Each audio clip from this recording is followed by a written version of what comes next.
Okay, so let's use the standard error to try and find the probability of an event occurring by chance.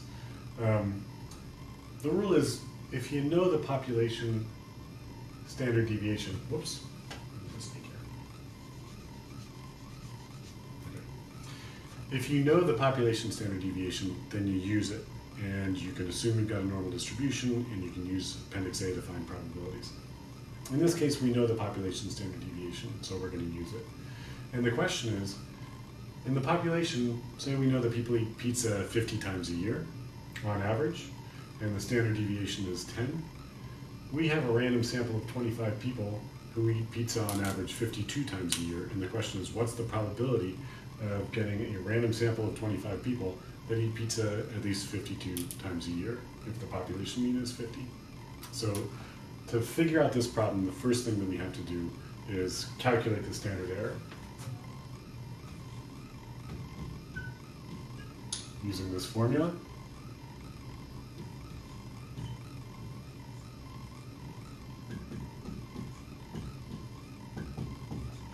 And we find the standard error is 2. Next thing we do, since we know the population standard deviation, and we're going to be using the Appendix A to find probabilities, this is a z-score problem. So the next thing we do is we calculate a z-score. Z equals the difference between these two means. That's the top. And the denominator is the standard error. And 2 divided by 2 is 1. So that's our z value. If we were to draw a graph,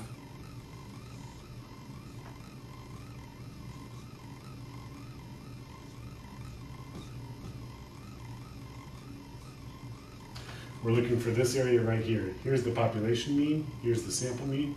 What is this area? The area beyond z, beyond the z value of 1. So we look at Appendix A, and we find a z value of 1. And we see that the area beyond z is 0.1587.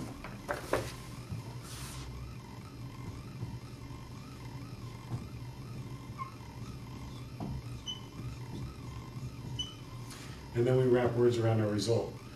The probability of getting a sample mean of 52 when the population mean is 50 by chance, and the sample size is 25, is 15.87%, or 15.87% of sample means of n equals 25 would be expected to have sample means of 52 or higher when the population mean is 50.